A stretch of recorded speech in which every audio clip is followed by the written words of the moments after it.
SCPH-90001, the final hardware revision of the PS2.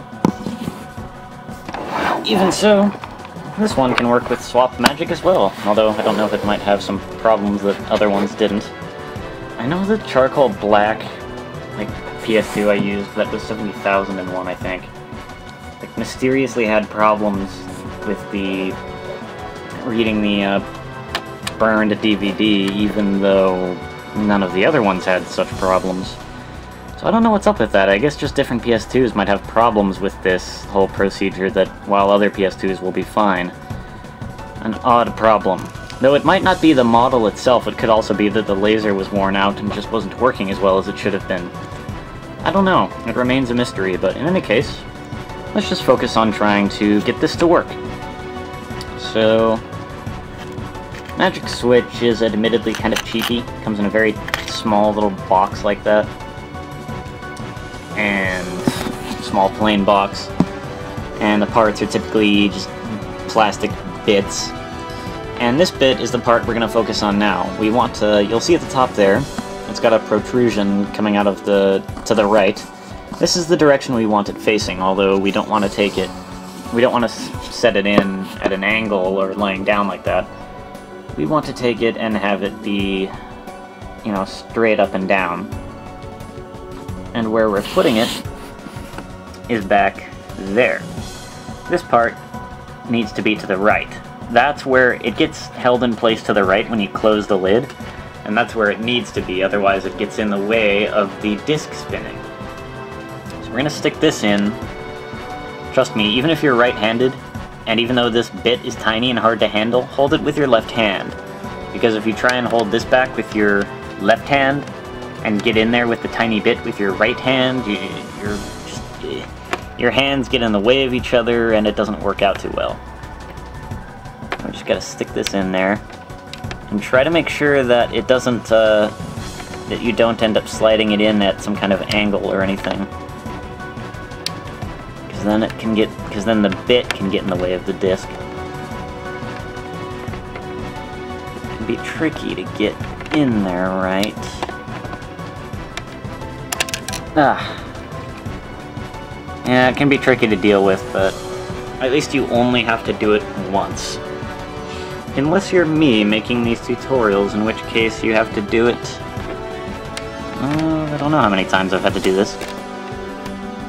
More than the number of times I've had to, like... Yeah, probably 8 or 10 times.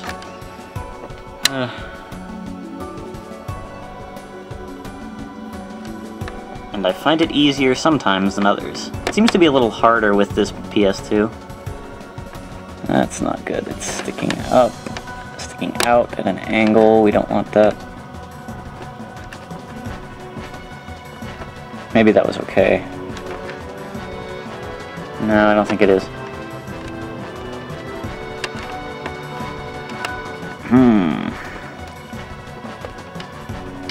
Oh, I almost had it too.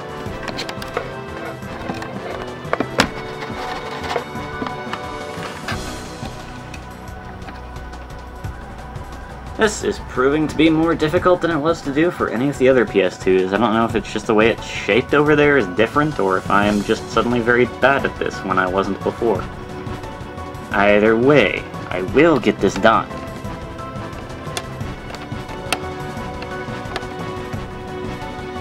There we go. See, it's not sticking out at any kind of odd angle, it's just holding it in place nicely like that. And now, with that done, this is the only other thing we have to worry about.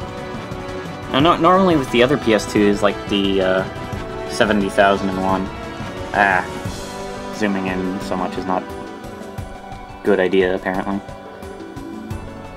This design back here with the hinge and everything is totally different than it was on the other PS2s. And before, like, you got the hinge here, and then, like, you had to insert some tool into the space next to the hinge.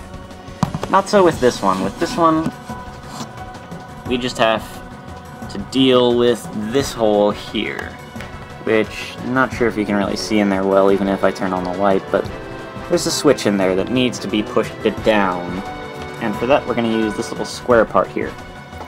The part that sticks up is what goes in the hole, obviously, though there's the part that sticks up. And we're going to turn it around. That shot, that angle, and the zoom in makes my nail look even more big than it actually is. Jeez. So the part that sticks up is facing away from us. And, yeah, and facing down. And that's how we're going to stick it in. Sometimes this part, okay, sometimes it goes in easier than others, and sometimes it likes to just kind of be obnoxious and pop up away from the hole. You might consider using some friggin' scotch tape or something. But regardless, I was able to get it in without having to resort to that. Although, probably, as soon as I close this and open it, yeah, popped it right out of place, so might have to deal with that unless you want to just tape it in place, which might be a pretty good idea, to be honest. But for this demonstration, since I don't have tape nearby, I'm going to just try and get it to work without. Okay, now, with those two bits in place, what should happen... Oh, and to make sure that you placed the bit back here correctly, before you go turning on the system, try spinning the disc. If it just smoothly circles around, glides, then you're good. If you feel it drag a little bit, or you hear a noise while you're spinning it, then you know you need to reposition that bit back there because you did not do it right.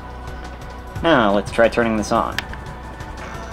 With those two bits in place, the disc should start spinning even though you've got the lid open. And so, over here on the TV,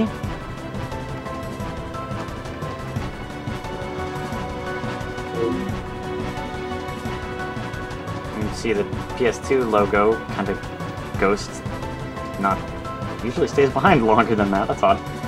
And there we go. Swap Magic 3 Plus, end of the menu there. And as you can see, as soon as that comes up, the disc stops spinning all on its own. So, take this disc out. And also, be a little gentle and careful doing the disc swap here if you have not taped this bit down, because it may pop right out if you're not careful. So, stick this in. Alright. And just to make sure there are no problems with this little bit, now that we've got the disc in, just going to close the tray right away. And now, over on the menu screen here, just confirm twice, and the game should load up a-okay.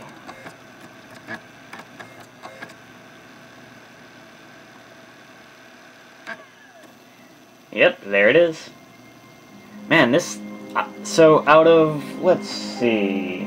I've got the fat PS2 I used. I've actually got two of those, so...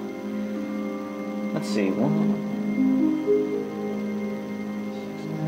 So out of 6 different PS2s I've tried this whole procedure with. Some of it using the magic switch, some of it using the slide tool, 2 of them being fat PS2s, 4 of them being slim PS2s. I have found that this procedure only failed on one PS2, and I don't know why it did. It might have been the particular model, or it might have been a problem with the PS2 itself. In any case, I think it's best to assume that if you have a problem with your disc and whatnot, if you have any weird, mysterious problems like long load times or lag in-game, it's probably not the procedure, it's probably your PlayStation 2. So... not much you can do about that, unfortunately, and I wish I could be more help with that, but this is pretty much the most I can help with, I think. Oh, and to answer a question that's been asked a few times, even though, you know, it's interesting. Though the PS2s are all developed differently in different parts of the world, so if you're playing a Japanese game like this on any PS2 that's not Japanese, you have to go through a whole lot of hassle.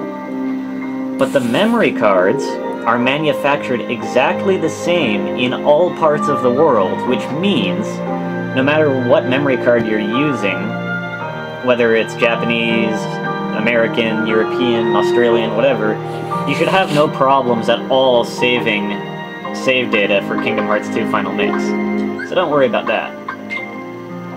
This is a US memory card, and as you can see, I've got save data. I'm gonna go ahead and test loading it up. Also test the PS2 here. Just see that it loads up this screen okay? Yep, everything seems to be working good. So there you have it.